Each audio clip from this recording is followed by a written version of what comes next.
What's up, Waltham High? I'm Frenchie, a second creator for Hawks Eye View. We look for the latest playback on the games. So what's doing the Hawks Nest? We're on the scene. When we're not catching a live feed, we're in the control studio editing our weekly newscast. We put in work day in and day out putting cool projects together for you guys, and we appreciate if you take a look on our channel.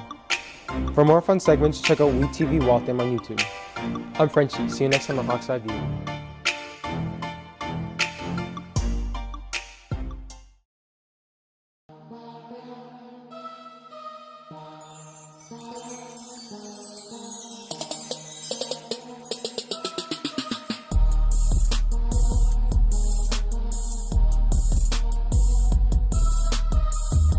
Welcome to Hawks Eye View, Waltham High Source of News. I'm Dana Burke. And I'm Ryan Landry.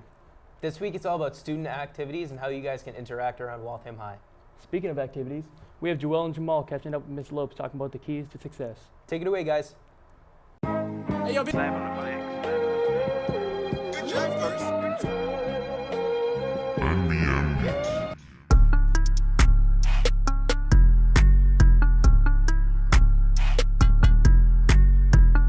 This is Miss Lopes, and I'm here today talking to you about the Keys to Success program. The Keys to Success program has been at Waltham High School for close to 10 years now, and it's an educational incentive program to reward students for working hard and doing the right thing.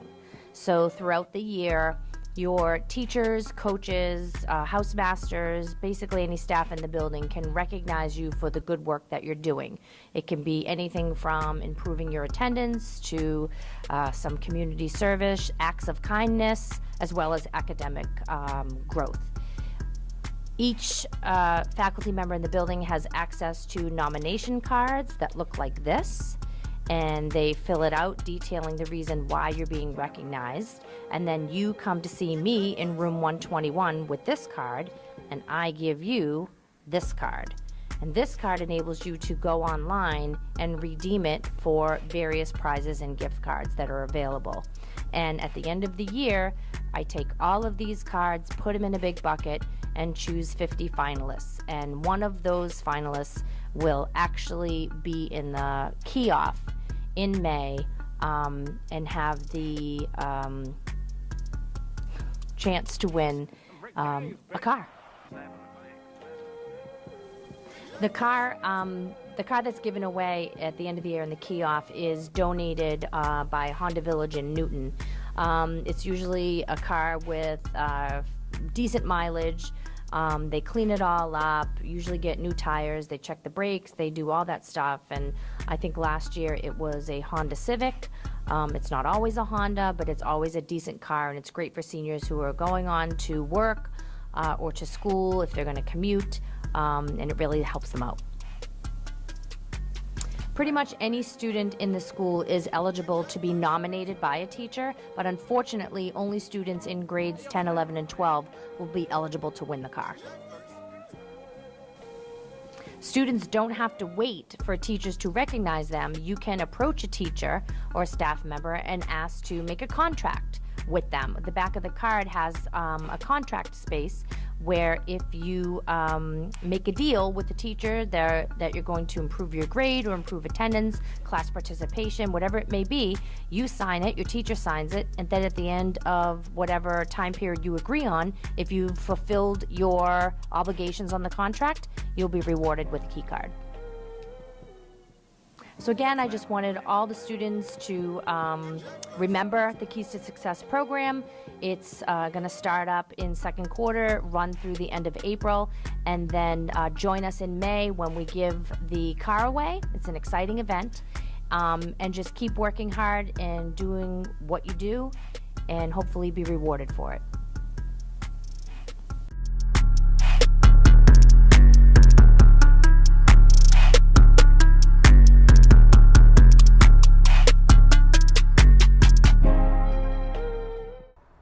Awesome job, guys.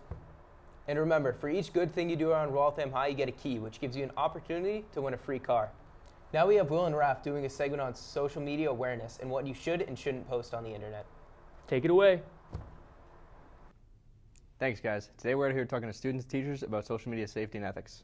Let's check it out. The app that I use most often is Snapchat. I use Snapchat a lot. Snapchat. Instagram. Well, I mean, I don't think we can really control this, but like either like less like drama or like less like attachment to like the social media, because like a lot of people are like on social media like all day, like every second of the day. But like if we could like limit somehow, some way. I think making social media apps better. One thing they could do is like make it so like it's not so judgy, like have people not judge each other as much. They could probably like monitor it more so like less bullying goes on. Probably like more funny pages and more memes. Snapchat, because like I'm honestly on that like the most, and like I barely check like Instagram or Facebook. I'm barely posting on those two. So Snapchat, I'm like always posting. Probably Snapchat because I'm on it all the time. Snapchat. I use it all the time. Instagram. Consequences for social media inappropriate stuff on your phone. It varies on the infraction. I can't get into too much detail. The handbook spells out a little bit. But if you're caught with inappropriate pictures on your phone of another student, it could be suspension. It could be a long-term suspension. It could be a day or two. It could be police charges, depending on what's on your phone. If we have pictures that are deemed inappropriate or pornographic, for example, that could be a long-term suspension up to 90 days, perhaps, as well as charges from Waltham Waltham Police Department through the Waltham District Court. If you have other things, immature, irresponsible things, oftentimes, depending on what it is, and if it's your first offense, we try to work with the students and the families to do more education on that and something we call restorative justice, as opposed to being overly punitive. But it varies on the infraction. There's not always a clear black and white answer. But if there's inappropriate things on your phone, even like something like social media, if you're antagonizing someone on social media, bullying on social media, racial slurs, those all have impact in the school, even though it might happen outside of the school. If it's on your phone and it's causing a school disruption, there will be consequences for those. Okay. Social media privacy, why is it so important? Lots of reasons. Biggest thing is you are entitled to keep things private. A lot of students, and we've learned over the past couple of years, don't recognize that for themselves or for their peers. That's why it's always a problem. I shouldn't say it's always a problem, but we are dealing with this. This is a weekly occurrence where someone's saying about somebody else, said something on social media or posted this picture, it was on their Snapchat. Privacy is critical. I think a lot of students don't realize that when something's out there, it's out there for good. So you might apply to a job in 10 years or go to college, there's pictures that resurface of you doing something inappropriate, or a comment you might have made on your Facebook page or Twitter one day. That stuff stays. So privacy is critical to kind of maintaining just basic social decorum in the high school, but also for individual students to make sure that their impulsive behaviors aren't there forever someplace on social media. Absolute must. Yeah, educating students on social media is critical. The biggest reason, our students who are awesome don't always think before they do things on social media. So educating, giving a tutorial, giving examples of hard life lessons other people have learned. It's super important for all students to know what their rights are, but also what you could be held accountable for down the road. And some students have learned that the hard way. Educating students on how to use social media properly is critical to kind of maintaining, I think, all social decorum at the high school. Wow, seems like Snapchat's one of the most popular apps. Yeah, even I use it a lot. Back to you guys in the studio. Great job, guys. And remember, whatever you post on social media might affect your future. Colleges can see whatever you post. Next up, we have Kara and Jalen talking about the Pajama Drive. Let's take a look. Today we had a chance to talk to Ms. McCready about the Pajama Drive at Waltham High. Keep on watching for more information. I'm Leonardo Espinoza, senior class and student of the CTE program for childcare. The Pajama Drive is in progress and it'll be in progress until December 8th. They can drop their clothes off here in room 144 or in the sophomore house or any other students in the early education and care program. The pajamas have to be in new condition.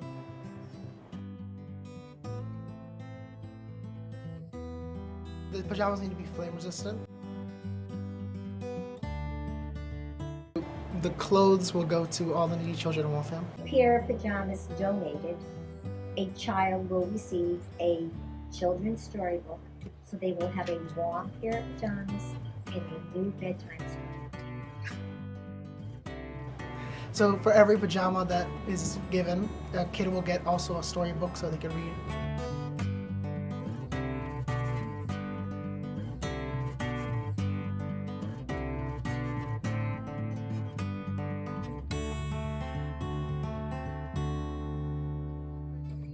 Please make sure to drop off any donations you have in room 144.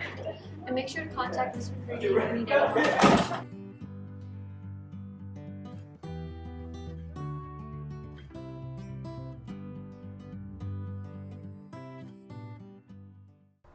Awesome job, guys. Make sure you bring your pajama for the Pajama Drive to help less fortunate families this holiday season. And that wraps up this week's episode of Hawk's Eye View. Happy Thanksgiving. From Hawk's Eye View. Oh, we're supposed to both say it. I said. Doesn't matter. I like All that. right, okay. From Hawk's Eye View. Happy Thanksgiving. All right, from Hawk's done. Eye View.